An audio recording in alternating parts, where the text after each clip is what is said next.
It's hardly a secret that the terms of political discourse are not exactly models of precision. And considering the way terms are used, it's next to impossible to try to give a meaningful answer to such questions as what is socialism, or what is capitalism, or what are markets, free markets, and many others in common usage. And that's even more true of the term anarchism, for reasons that Nathan pointed out. It's been not only subject to very varied use, but also a quite extreme abuse, sometimes by bitter enemies, sometimes, unfortunately, by people who hold its manner high. So much is the variation and abuse that it resists any simple characterization. In fact, the only way I can see to address the question that's posed this evening, what is anarchism, is to try to identify some leading ideas that animate at least major currents of the rich and complex and often contradictory traditions of anarchist thought and, crucially, anarchist action. Well, I think a sensible approach can start with remarks by the perceptive, important anarchist intellectual and also activist Rudolf Rocker. I'll quote him. He saw anarchism not as a fixed, self-enclosed social system with a fixed answer to all the multifarious questions and problems of human life, but rather as a definite trend in the historic development of mankind, which strives for the free, unhindered unfolding of all the individual and social forces in life. It's from the 1930s. These concepts are not really original. They derive from the Enlightenment and the early Romantic period in rather similar words. Wilhelm von Humboldt, one of the founders of classical liberalism, among many other achievements, described the leading principle of his thought as the absolute and essential importance of human development in its richest diversity. That's a phrase that John Stuart Mill took as the epigraph to his On Liberty. It follows from that institutions that constrain such human development are illegitimate, unless, of course, they can somehow justify themselves. You find a similar conception widely in Enlightenment thought. So, for example, in Adam Smith, everyone has read the opening paragraphs of Wealth of Nations, where he extols the wonders of division of labor, but not many people have gotten farther inside to read his bitter condemnation of division of labor and his insistence that in any civilized society the government will have to intervene to prevent it because it will destroy personal integrity and essential human rights, will turn people, he said, into creatures as stupid and ignorant as a human can be. It's not too easy to find that passage, whatever the reason may be. If you look in the standard scholarly edition, the University of Chicago bicentennial edition, it's not even listed in the index. Well, but it's one of the most important passages in the book. Looked at in these terms, anarchism is a tendency in human development that seeks to identify structures of hierarchy, domination, authority, and others that constrain human development. And then it seeks to subject them to a very reasonable challenge. Justify yourself. Demonstrate that you're legitimate. And maybe in some special circumstances or conceivably in principle. And if you can't meet that challenge, which is the usual case, the structure should be dismantled. And as Nathan rightly adds, not just dismantled, but reconstructed from below. The ideals that found expression during the Enlightenment and the Romantic era, they foundered on the shoals of rising industrial capitalism, which is completely antithetical to them. But Rocker argues, I think quite plausibly, that they remain alive in the libertarian socialist traditions. These range pretty widely. They range from left anti-Bolshevik Marxism, that's people like Anton Pannekoek, Karl Korsch, Paul Matic, and others, including the anarcho-syndicalism that reached its peak of achievement in the revolutionary period in Spain in 1936, and it's well to remember that despite its substantial achievements and successes, it was crushed by the combined force of fascism, communism, and Western democracy. They had differences, but they agreed that this had to be crushed. The effort of free people to control their own lives, that had to be crushed before they turned to their petty differences, which we call the Spanish Civil War. The same tendencies reach further to worker-controlled enterprises. They're springing up in large parts of the old Rust Belt in the United States, in northern Mexico. They've reached their greatest development in the Basque Country in Spain.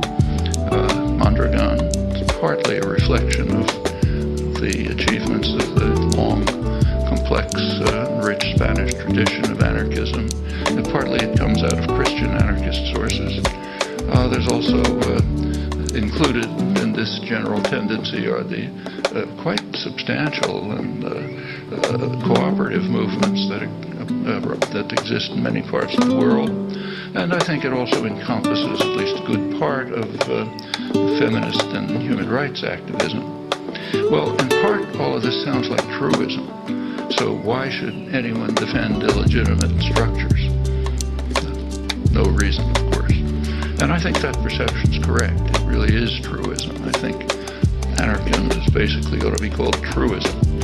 But truisms have some merit. One of them is the merit of being true, unlike most political discourse. And this particular truism belongs to an interesting category of principles. Principles that are not only universal, but doubly universal. They're universal in that they're almost universally accepted, and universal in that they're almost universally rejected in practice. And this is there are many of these. For example, the general principle that we should apply to ourselves the same standards we do to others, if not harsher ones. A few would object, a few would practice it. Or more specific policy proposals like democracy promotion or humanitarian intervention, professed, generally rejected in practice almost universally, all doubly universal. And this truism is the same.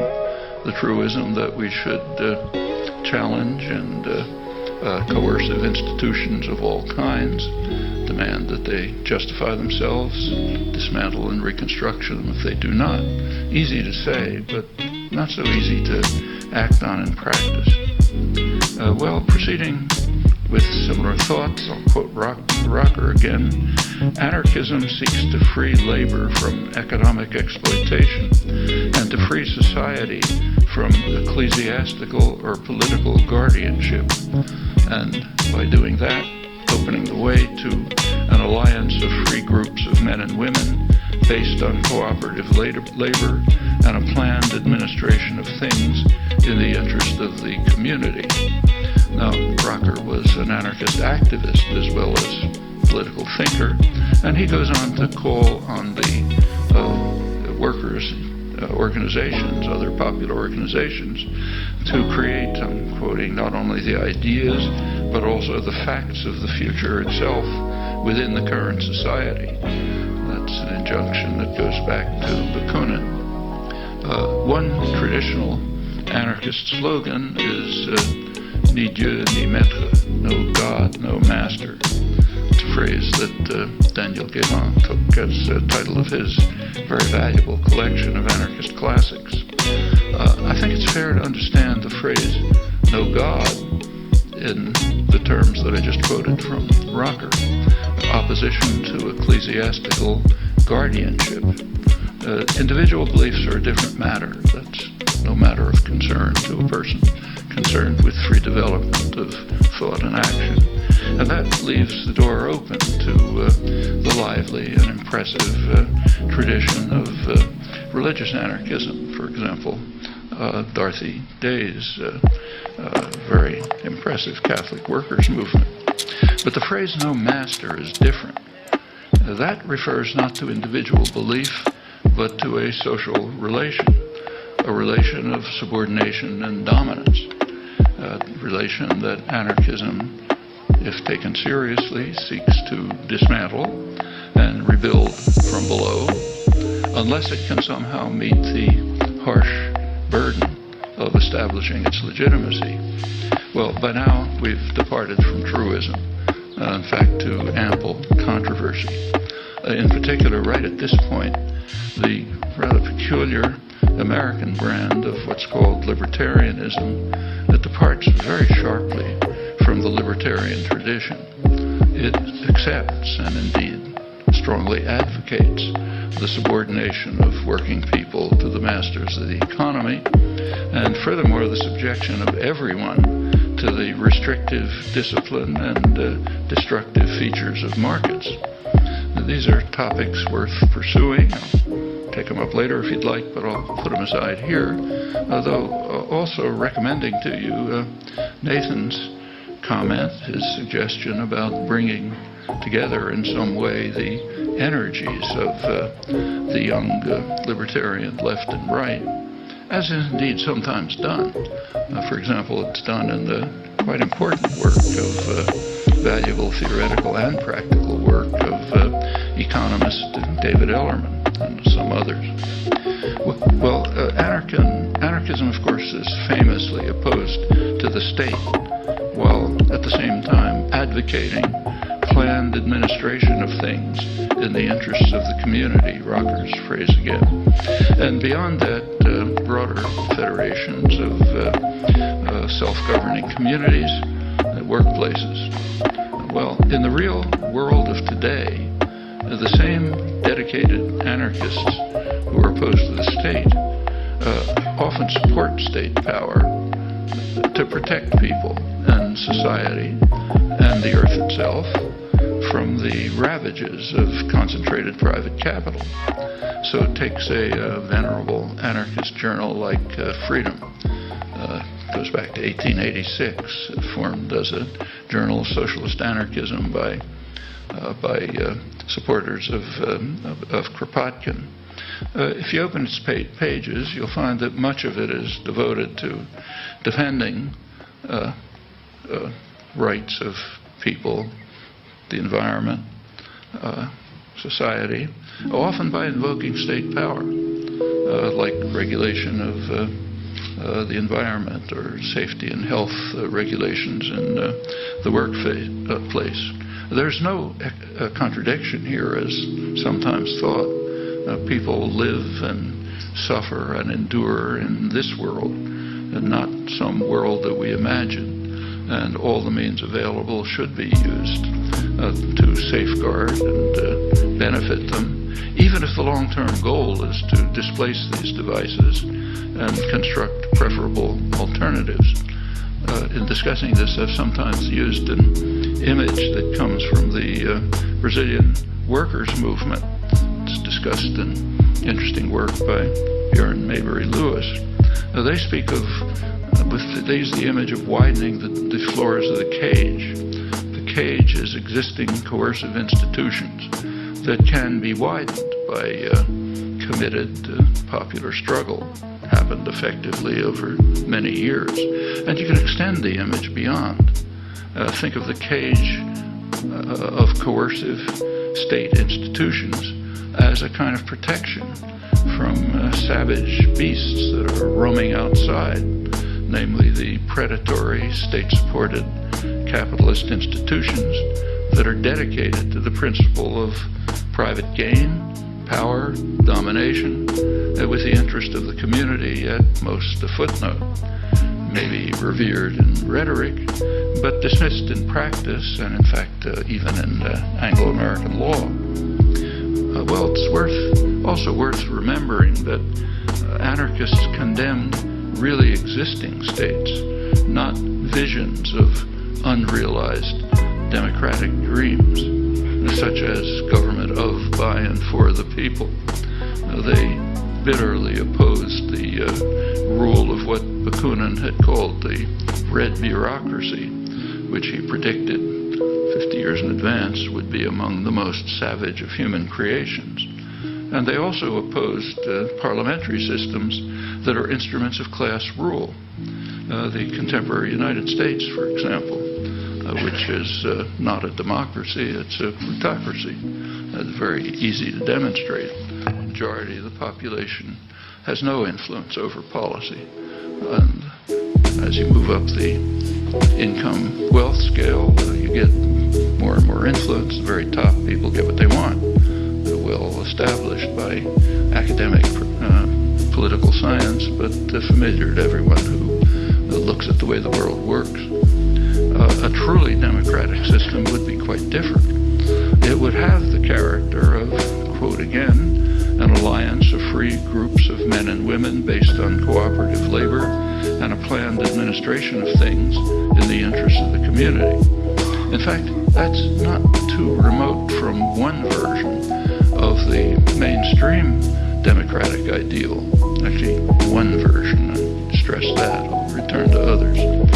So take, for example, the leading American social philosopher of the 20th century, John Dewey. His major concerns were democracy and education. No one took Dewey to be an anarchist, but pay attention to his ideas. In his conception of democracy, illegitimate structures of coercion must be dismantled, and that includes, I'll quote him, domination by business for private profit through private control of banking, land, industry, reinforced by command of the press agents, other means of publicity and propaganda. He recognized, still quoting, that power today resides in control of the means of production, exchange, publicity, transportation, and communication. Whoever owns them rules the life of the country, even if democratic forms remain. And until these institutions are in the hands of the public, politics will remain the shadow cast by big business on society. Very much what we see around us, in fact. But it's important that Dewey went beyond calling for some form of public control. That could take many forms. He went beyond. In a free and democratic society, he wrote, workers should be the masters of their own industrial fate, not tools rented by employers, not directed by state authorities. Now that position goes right back to the leading ideas of classical liberalism, articulated by von Humboldt, Smith, others, and extended in the anarchist tradition.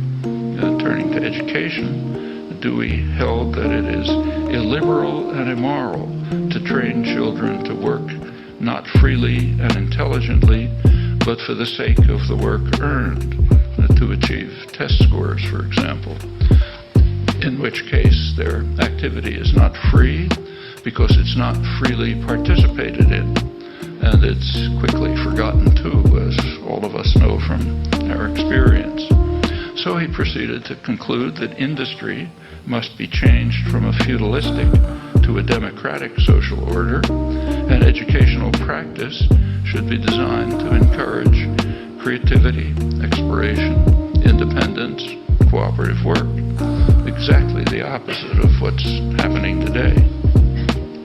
Well, these ideas lead to a vision of society based on workers' control of productive institutions, linked to community control within the framework of free association and federal organization, in the general style of thought that includes, of course, along with many anarchists, others too, say G.D.H. Cole's Guild Socialism in England, left anti-Bolshevik Marxism, the current developments, such as, for example, the participatory economics and politics of Michael Albert, Robin Hanel, Stephen Shalom, and others, along with important work in theory and practice by the late Seymour Melman, his associates, and many others, and notably Gar Alperovitz's very valuable recent contributions on worker-owned enterprise and cooperatives, not just talk, but actual taking place. Well, going back to Dewey, he was as American as apple pie, to borrow the old cliche, right in the mainstream of American history and culture. And in fact, all of these ideas and developments are very deeply rooted in the American tradition and in American history, in fact, which is kind of suppressed, but is very, very obvious when you look into it. And when you pursue these questions, you enter into an important terrain of inspiring, often bitter struggle. That's ever since the dawn of the Industrial Revolution, which was right around here, Lowell, Lawrence, Eastern Massachusetts, mid-19th century. The first serious scholarly work, study of the industrial worker in those years, was 90 years ago. It's by Norman Ware. Still very much worth reading.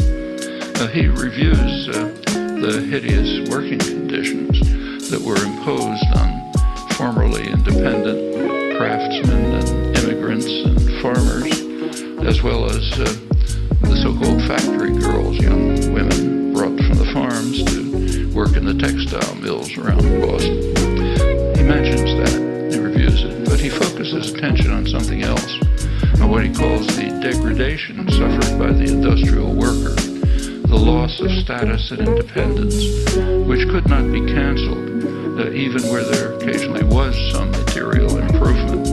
And he focuses on the radical capitalist social revolution, in which sovereignty in economic affairs passed from the community as a whole into the keeping of a special class of masters, often remote from production, a group alien to the producers. And Ware shows, I think pretty convincingly, that for every protest against machine industry and privation, there can be found 100 protests against the new power of capitalist production and its discipline. In other words, workers were struggling and striking, not just for bread, but for roses, the traditional slogan of the workers' communities and organizations. They were struggling for dignity and independence, for their rights as free men and women. And their journals are very interesting. There's a rich and lively labor press written by working people, artisans from Boston, factory girls from the farms. In these journals, they condemned what they called the blasting influence of monarchical principles on democratic soil, which will not be overcome until they who work in the mills will own them, the slogan of the massive Knights of Labor, and sovereignty will return to free and independent producers. Then they will no longer be menials or the humble subjects of a foreign despot, the absentee owner, slaves in the strictest sense of the word, who toil for their masters. Rather, they will regain their status as free American citizens. The capitalist revolution instituted a crucial change from price to wage. It's very important. When a producer sold his product for a price, he retained his person. But when he came to sell his labor, he sold himself. I'm quoting from the press. That's a big difference. He lost his dignity as a person as he became a slave, a wage slave, to use the common term of the period. 160 years ago, a group of skilled workers repeated the common view that a daily wage was equivalent to slavery, and they weren't warned perceptively that a day might come when wage slaves will so far forget what is due to manhood as to glory in a system forced on them by their necessity and in opposition to their feelings of independence and self-respect, a day that they hoped would be far distant. These were very popular notions in the mid-19th century. In fact, so popular that they were a slogan of the Republican Party. You could read them in editorials of the New York Times. That's then, not now, but that day may come back, let's hope. Labor activists at the time warned bitterly often of what they called the new spirit of the age, gain wealth, forgetting all but self. That was a new spirit of the age 150 years ago. And in sharp reaction to this demeaning spirit, there were quite enormous and active rising movements of working people and radical farmers. Radical farmers actually began in Texas, spread through the Midwest, and much of the country was, of course, an agricultural country then. These are the most significant democratic popular movements in American history. They were dedicated to solidarity, mutual aid. It's a battle. They were crushed by force. We have a very violent labor history as compared to other countries. But it's a battle that's not over, far from over, despite setbacks, often violent repression. Well, there are apologists, familiar apologists for the radical revolution of wage slavery, and they have an argument. They argue that the worker should indeed glory in a system of free contracts voluntarily undertaken. There was an answer to that 200 years ago by Shelley in his great poem, Mask of Anarchy. This was written right after the Peterloo massacre in England, Manchester, when British cavalry brutally attacked a peaceful gathering of tens of thousands of people, the first major example of huge nonviolent protest and the reaction of the state authorities to it. They were calling for parliamentary reform. So Shelley wrote that we know what slavery is. 'Tis to work and have such pay as just keeps life from day to day, in your limbs as in a cell for the tyrant's use to dwell. 'Tis to be slave in soul, and to hold no strong control over your own wills, but be all that others make of ye. That's slavery. That's what working people and independent farmers were struggling against. And the artisans and factory girls who struggled for dignity and independence and freedom might very well have known Shelley's words. Observers at the time noted that they were highly literate. They had good libraries. They were acquainted with the standard works of English literature. This is before mechanism and wage slavery. The wage system ended the days of, at least curtailed the days of independence, high culture, and security.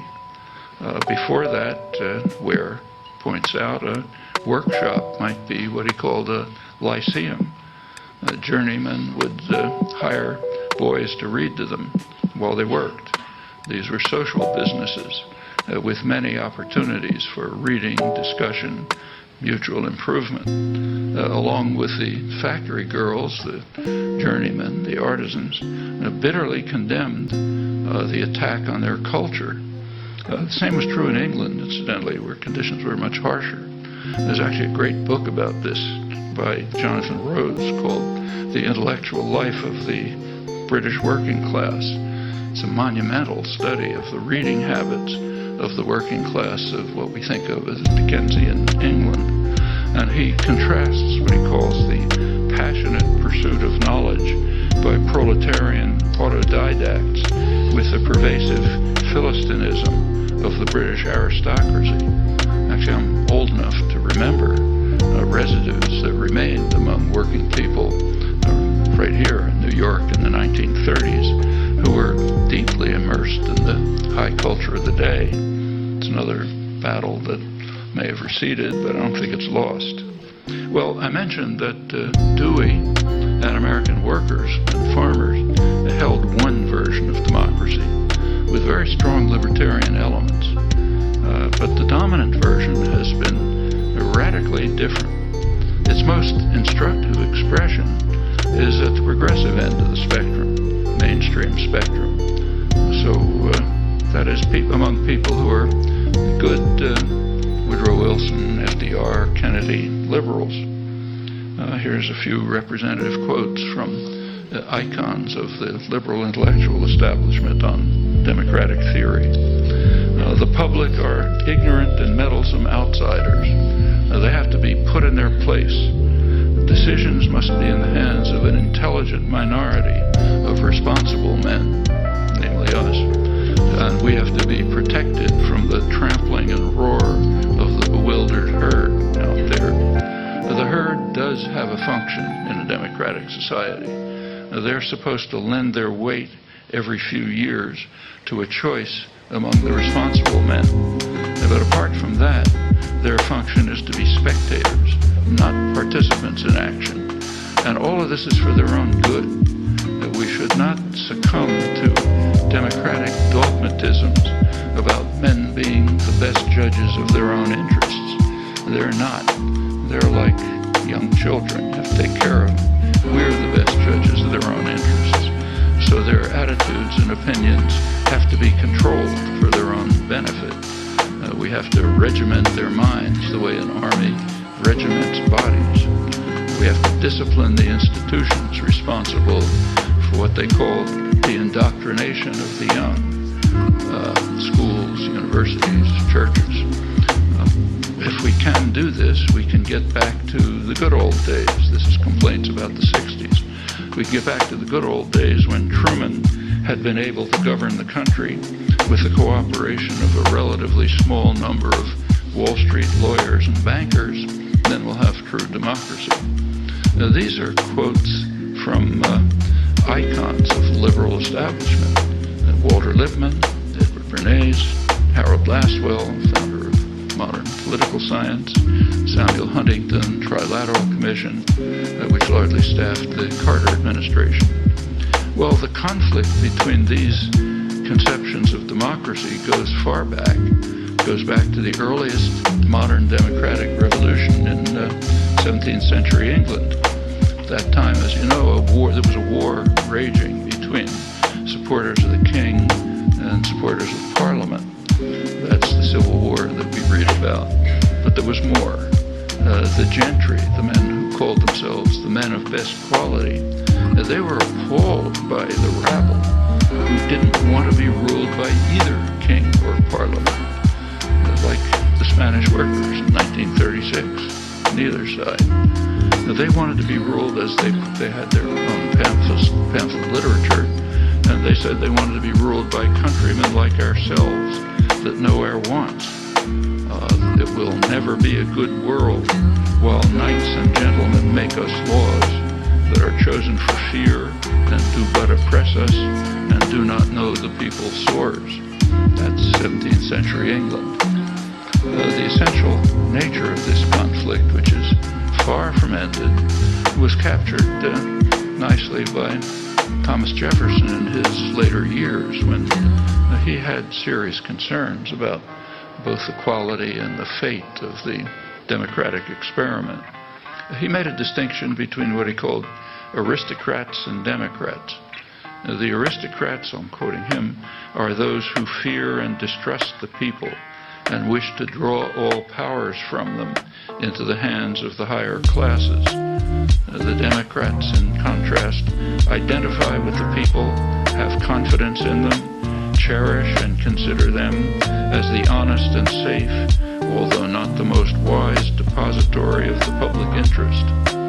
The modern progressive intellectuals, the Wilson, Roosevelt, Kennedy intellectual left, those who seek to put the public in their place and are free from democratic dogmatisms about the capacity of the ignorant and meddlesome outsiders to enter the political arena, they're Jefferson's aristocrats.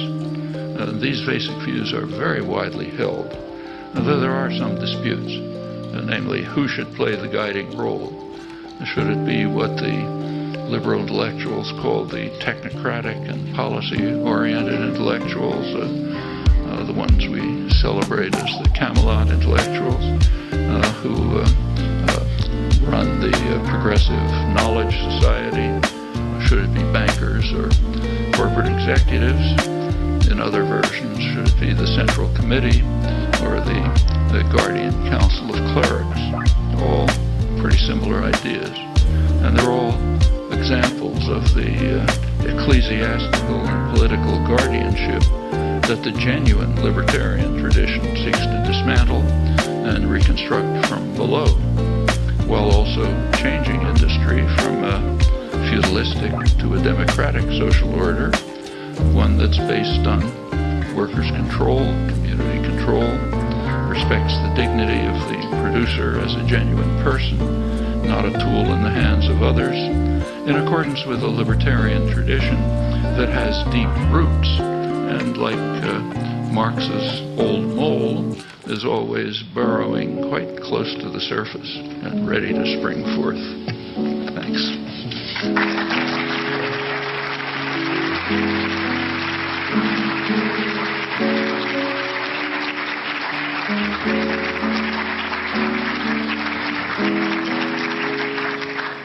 So for the discussion, I'd like to invite anybody who has a question to line up behind the microphones on either side, and please try to keep it concise.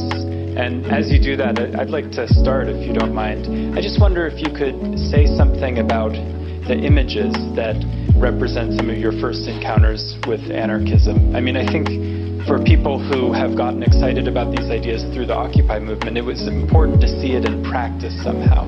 I wonder what those images have been for you. Well, I grew up in the 1930s. That's when I was a kid. It was deep depression and plenty of suffering. And there were images that kind of stick in my mind. People coming to... My parents were teachers, so we had some money, not rich, but got along. And in fact, the whole family of unemployed working class kind of converged around our house. We had at least something. But there were images of people coming to the door, trying to sell rags to try to get a piece of bread to survive. I remember riding with my mother on trolley cars, going past textile plants, this is Philadelphia, and watching women on strike being brutally beaten by security forces. My own family extended family was mostly unemployed working class, and as I mentioned, very high culture.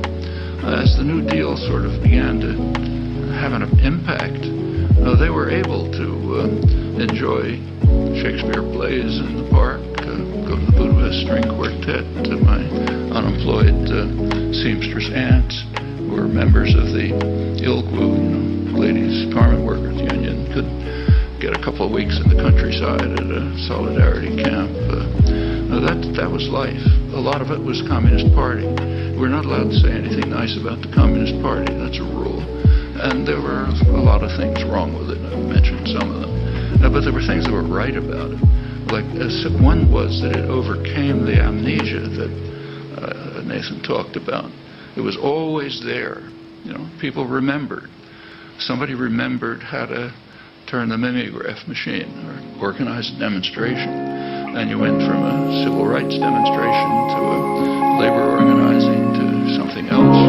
They had crazy international ideas, but that was kind of in the back of their minds. It wasn't what was really going on. The destruction of the Communist Party was quite important. Killed off the radical continuing element that kept a lot of the left traditions going. For reasons it was in the Cold War framework. That was all there. As far as the anarchists were concerned, the place I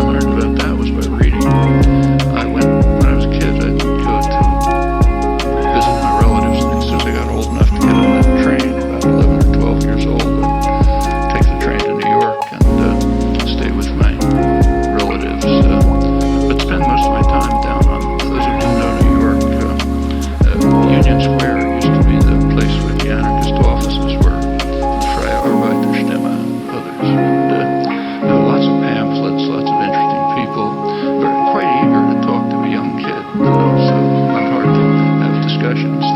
And down below Union Square on 4th Avenue, not today, but then there were rows of small bookstores, a lot of them run by European emigres, many of them Spanish refugees, Spanish anarchist refugees, who were also quite eager to talk and had lots of pamphlets and direct, real original documentary material.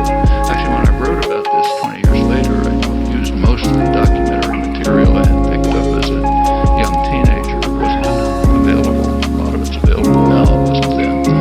And that was a pretty inspiring picture, I felt. The Spanish Revolution, at least I felt and feel, was a really inspiring moment, which I think is why it elicited such a vicious response from every corner of power. That's quite important to remember. Communists, fascists, liberal democracies, all combined on crushing this. This was something they couldn't tolerate. Then they could have a fight later about who picks up the spoils. Actually, there were anarchist proposals that I felt were not unreasonable. They're disparaged, of course, in the West, but for how to win the Civil War. It was anarchist thinkers like Camillo Berneri, who was murdered by the communists in May 1937, one of the leading anarchist thinkers. He proposed that, he had pointed out, I think, as it turned out quite correctly, that they'd never win a conventional war. For one reason, because the commitment to the war on the part of the population had seriously declined after the revolution was crushed. They had lost what they had fought for, and they didn't care very much who was going to pick up the spoils. He pointed out, and of course, the fascists were being directly supported by Hitler and Mussolini, and the West was not opposed to that. Yeah, it's hard, you may forget now, but fascism had a pretty good image in the West in the late 30s. Mussolini was that admirable Italian gentleman, as Roosevelt called him. Hitler was regarded by the State Department as, in the late 30s, as a moderate who was holding off the forces of left and right, so we shouldn't be too critical of him. The United States had a consul in Berlin up until Pearl Harbor who was sending back dispatches saying you shouldn't be too hard on the Nazis. They're doing some things we don't like, but they're still kind of moderates. His name is George Kennan. You don't read that in the biographies. But that's not untypical of the period. Roosevelt, for example, there was a Neutrality Act, theoretically. The United States was not supposed to allow support for either side in the Civil War. And Roosevelt was very bitter about any attempt to, by somebody to say, send a pistol to the Republic. He couldn't stop it by force, but he bitterly condemned it. On the other hand, the State Department couldn't notice what I was reading in the left-wing press at the time, and was later conceded 20 years later, that the United States had authorized the Texaco Oil Company, which was run by an outright Nazi, open Nazi, had authorized them to they had a contract to ship oil to the Republic. They switched it to shipping oil to the fascist forces, which is the one thing that Hitler and Mussolini couldn't provide. They couldn't find that. The left press could find it, but the State Department couldn't.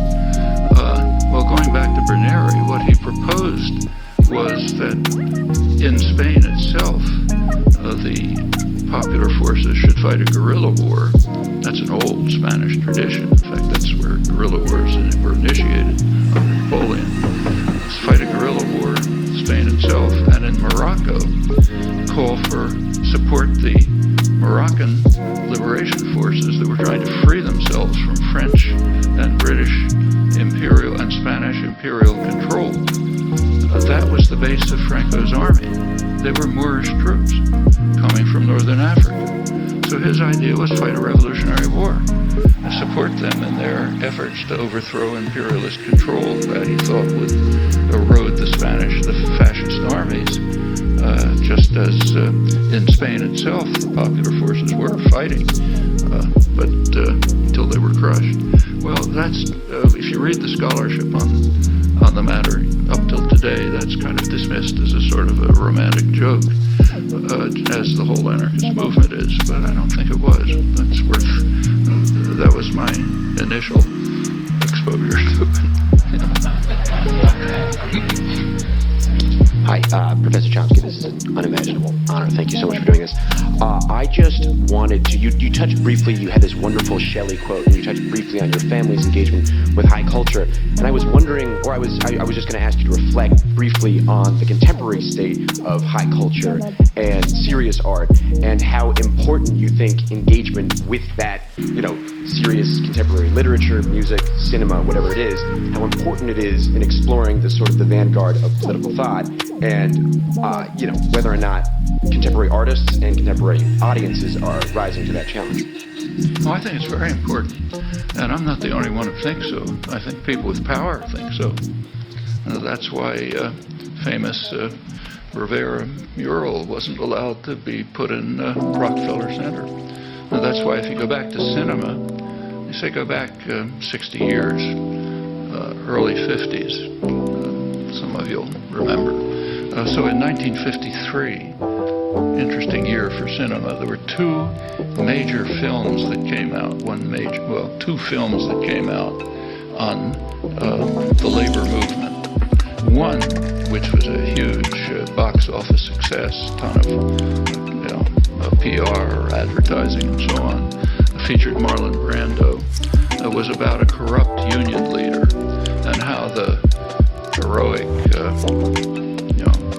Joe with his lunchbox finally overcame the corrupt union leader. At the end of the film, throws him into the water and everybody cheers.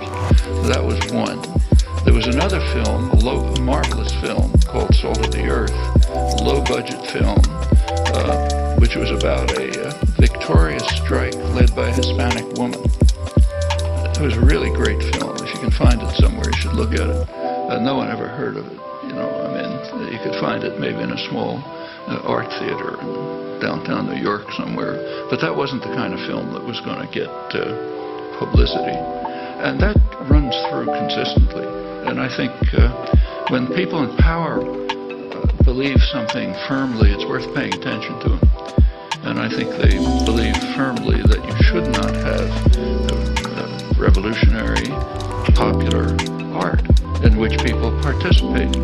Actually, that's one of the reasons, I think, for destroying the graffiti in the New York subways. That's considered a great achievement. Bloomberg, graffiti, popular art all over the subways, because that's just too dangerous.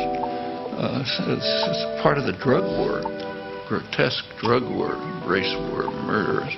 A large part of it came from the fact that the Harlem Renaissance, black artists in Harlem were playing jazz and smoking marijuana. So that had to be destroyed. That became the great criminal of the age. Mexicans were doing it too. This is pretty constant. So yeah, I think it's really important. Noam, what is preventing people, if anything, from organizing themselves into worker-controlled cooperatives? You alluded to co-ops. And if not much is preventing them from doing so, to what do you attribute their relative lack of popularity? And the related question would be, what could union-controlled pensions, for example, be doing if the problem is capital, for example? Why aren't more entities like putatively worker-controlled pensions investing the capital they have some control over in supporting these kinds of worker-controlled alternatives? Well, first of all, pensions are not in the hands of working people. The unions are not popular democracies. Pensions are in the hands of bureaucrats and money managers, and they're not about to hand over power to popular organizations. Actually, to an extent, it's not entirely true. There are some interesting interesting. United Steelworkers, which is one of the more progressive unions, has recently made some tentative arrangements with Mondragon in the Basque Country, this huge worker-owned industrial banking, housing, school, educational cooperative. That could get somewhere. And I mentioned Garo Perovitz's work. He's discussed very well and participates in the spread of worker-owned enterprises in mostly northern Ohio, the old Rust Belt. They have a kind of an interesting history, which relates very much to this. Back in 1977, at the beginning of the concerted effort to destroy industrial production in the United States and sort of beginning of the kind of neoliberal assault on the population we've been through in the past generation, U.S. Steel decided to close its main steel plants in Youngstown, Ohio. It was a steel town, like other working class towns like Detroit. It had actually been built by the working classes. It was their town. They didn't get the profit because they were tools, but they built it. They wanted to keep it. U.S. Steel wanted to sell it, to close it down, and the union offered to buy it. They had community support. They even had some support of, I think it was a Republican governor. Just let the workers buy the plant and keep running it. Well, U.S. Steel didn't want that. In fact, this is pretty consistent. I mentioned Dave Ellerman before. He's one who's written about it and worked on it. Very commonly around here, too, eastern Massachusetts, when workers decide to try to take over an enterprise, which may be perfectly profitable, but not profitable enough for the multinational who runs it. Maybe they don't want to keep it in their books. When they try to buy it, which would be a good deal for the multinational, they refuse to sell it for class reasons. They have class interests. They do not want to see the spread of popular democratic organizations for perfectly obvious reasons. This just happened in, I'll come back to Youngstown in a minute, but it just happened a couple of years ago right here in Taunton. There was a small but quite successful manufacturing plant that made specialized parts for aircraft, doing pretty well, but the multinational didn't want to bother with it, so they were going to close it down. The union, UE in this case, tried to buy it. Multinationals usually refused to sell it, and there wasn't enough support, popular support, to push it through. If there had been an Occupy movement at that time, I think that's something they might have pushed through. Actually, on a much larger scale, a couple of years ago, Obama virtually nationalized the auto industry. Not entirely, but virtually.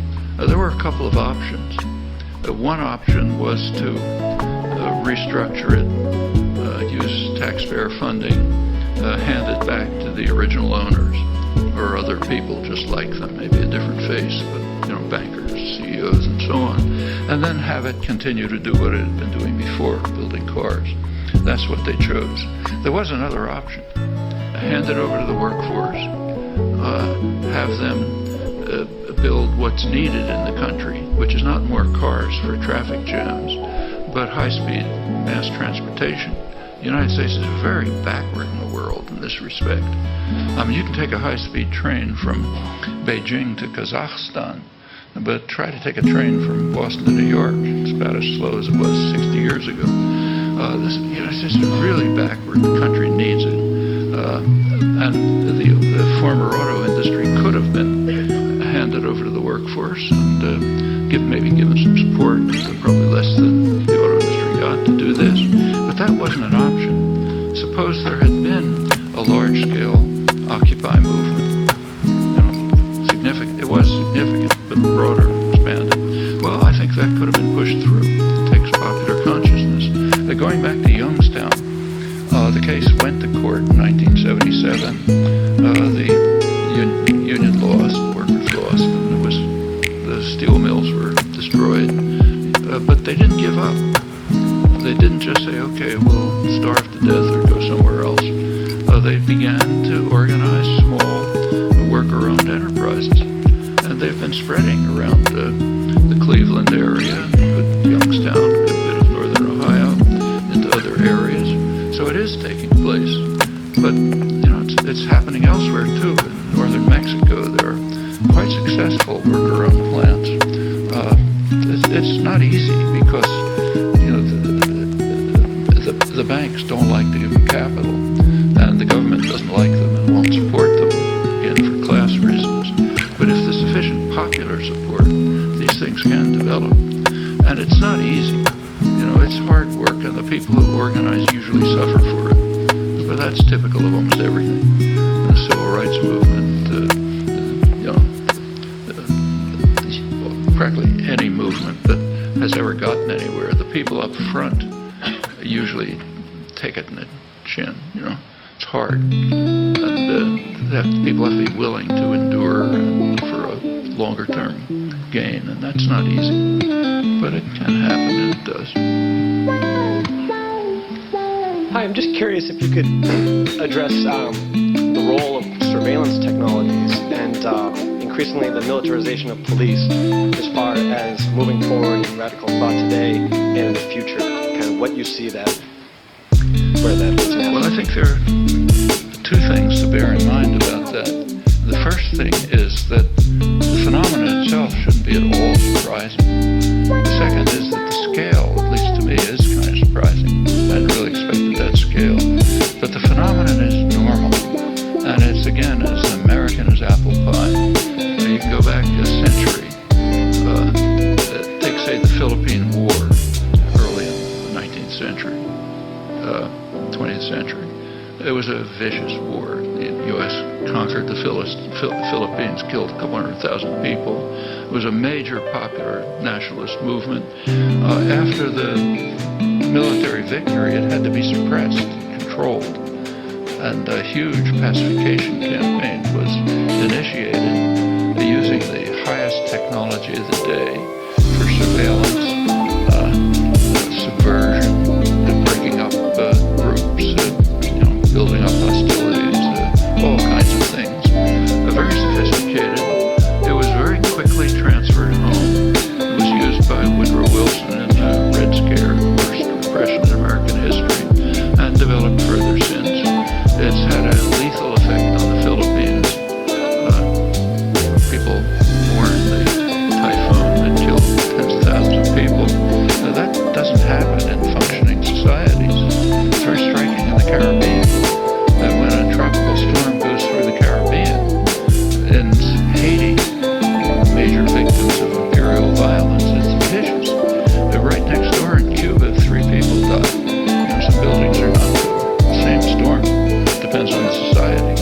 Well, the Philippines is a society that we created, have maintained. It's the one part of Southeast Asia that hasn't taken part in the so-called Asian miracle. It's not one of the Asian tigers. There's a reason for that, good reason. But these techniques, you can be confident that any state or a commercial enterprise, any system of power, is going to use whatever technology is available to try to control and dominate its what amounts to its major enemy, namely the population. That's what power systems are going to do. The scale of what was revealed, I think, was a little surprising, but it actually shouldn't be. And there's more to come. Those of you who read technical journals, like, say, the MIT Technology Review, should know what's coming. So, for example, just in the Tech Review recently, there have been articles on things like there and elsewhere on the hardware in computers, which is now being designed. They blame China, but of course that means it's being done 10 times as much here, to put in components in the hardware that will enable the manufacturer to record every keystroke, everything that's happening on your computer. American businesses are worried because if they have Chinese computers, they'll be picking it up at the People's Liberation Army. But they don't point out that the American systems are doubtless much more advanced than doing the same thing. Robotics is a field that's been worked on pretty hard for many years, here too. And one of the goals, quite explicit, nothing secret, is to develop fly-sized drones, tiny robots, which can get on the ceiling of your living room and carry out constant surveillance. And drones tend to go from surveillance to lethal capacities very quickly. So we can expect that pretty soon. These are things that are in development. Any system of power is going to use them. And pretty strikingly, jihadis are going to use them.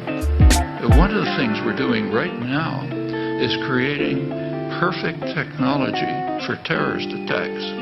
It's not a secret. You take a look at drone technology. Right by today already, it's claimed that for $300 you can purchase a small drone online. Now that's improving very fast, and for terrorist activity it's just perfect. If you want to get a picture of it, there's an article in this month's leading journal of foreign affairs in Britain, the Royal Institute Journal of International Affairs, describing how we are rapidly creating the technology to permit massive terrorist attacks on ourselves. That's also typical.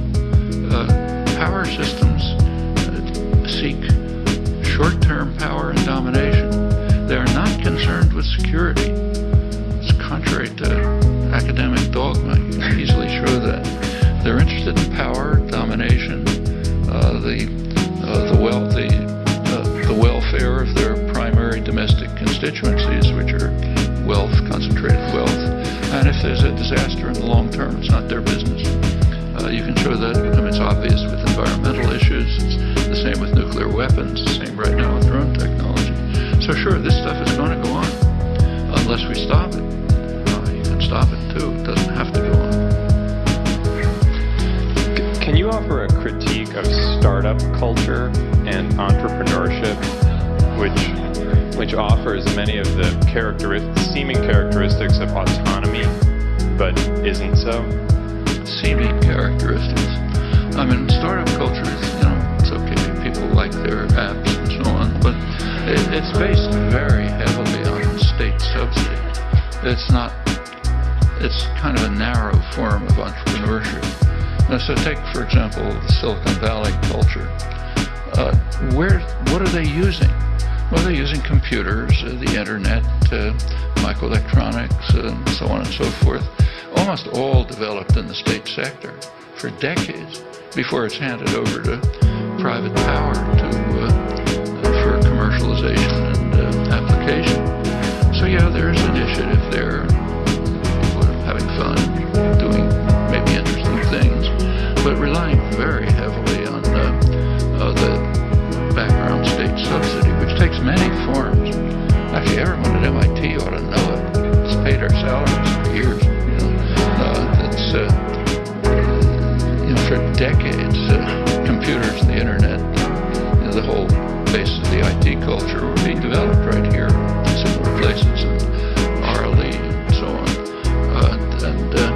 Finally, after decades, it was handed over to Bill Gates and Steve Jobs to market and commercialize and make profit and make little things that you carry around with you. So it's a kind of it has entrepreneurial aspects, but it's parasitic on much more fundamental development. The really hard work, the hard research and development, the creative work is quite substantially in the state sector. Incidentally, it's not just subsidy. There are many other devices of taxpayer support for private enterprise. One of the main ones is procurement. So, for example, in the early 60s, IBM through the 50s had learned, mostly in government laboratories and places like this, had learned to switch from punch cards to digital computers, and they built the world's biggest computer in the early 60s, stretch computer, fastest computer, but it was much too expensive for business, so the government bought it. That's the purchaser of last resort, and I think it went to Los Alamos. And that goes on all the time. Procurement's a major form of public subsidy to private enterprise, and there are many other ways. That's one of the reasons why private capital does not want markets. They want markets for other people, but not for themselves. For themselves, they want a nanny state, powerful nanny state that will support them. What the significance of the entrepreneurial culture is, you can judge. I'm not overwhelmed by the fact that there's thousands of new apps coming every day. I think there are more important things. Yeah.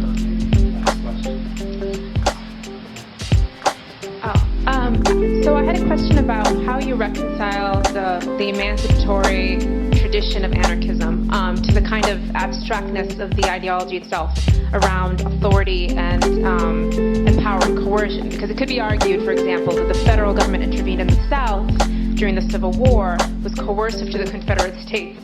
We know that it was the Civil War was a revolution of slaves against slavery, and the federal government ended up intervening much later.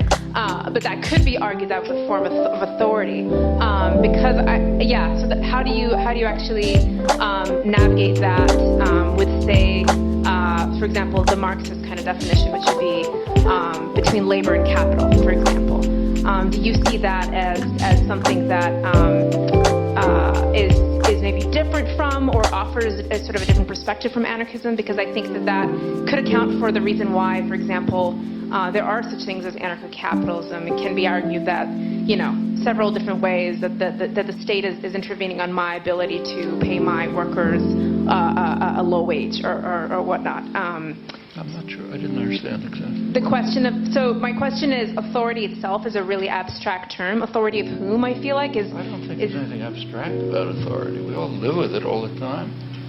I mean, that's true if you're a worker, namely a wage slave, as workers understood. It's true if you're until very recently, for most women, it's been obvious, nothing abstract about it. Women didn't even have legal rights in the United States until pretty recently. Oh, my question is do workers have the authority, for example, to take over a factory? Do they have the authority? Yeah, why not? That's what authority. They built the plant, they made the products, they do the work. Why should they be tools rented by some banker somewhere else? I mean, that's the way our institutional structure happens to be formulated, but doesn't mean it's legitimate. I mean, when you talk about authority, you're asking questions about legitimacy. Do people have the right to run their own lives? Or do they have to be tools in the hands of foreign masters? That's a question of legitimacy, not authority.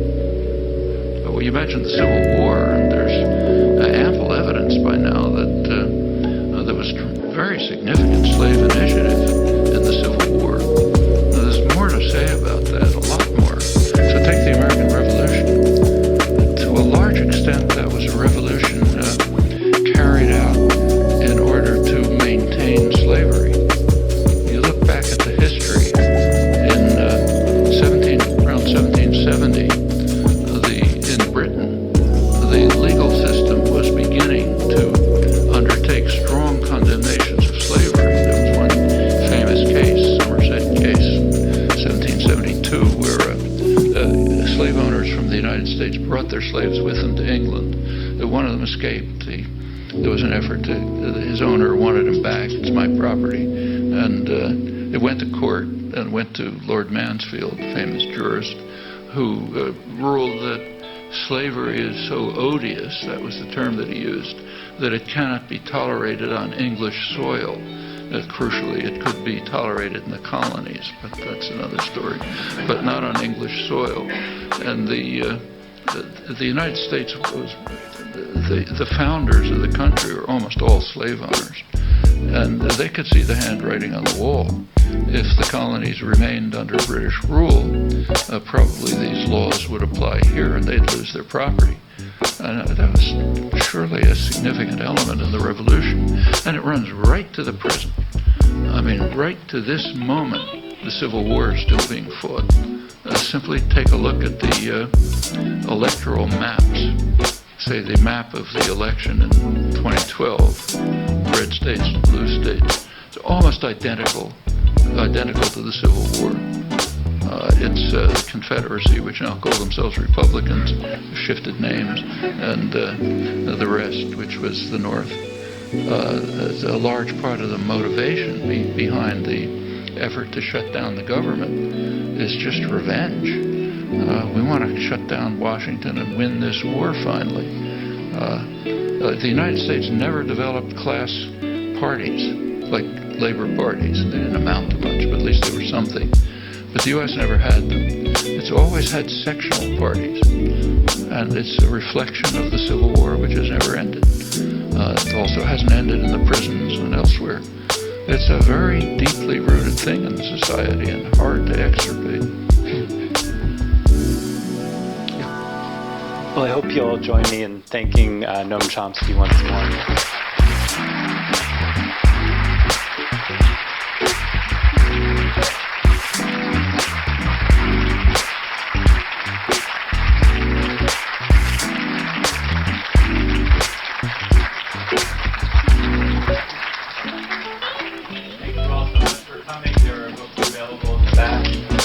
Thank you also for the questions.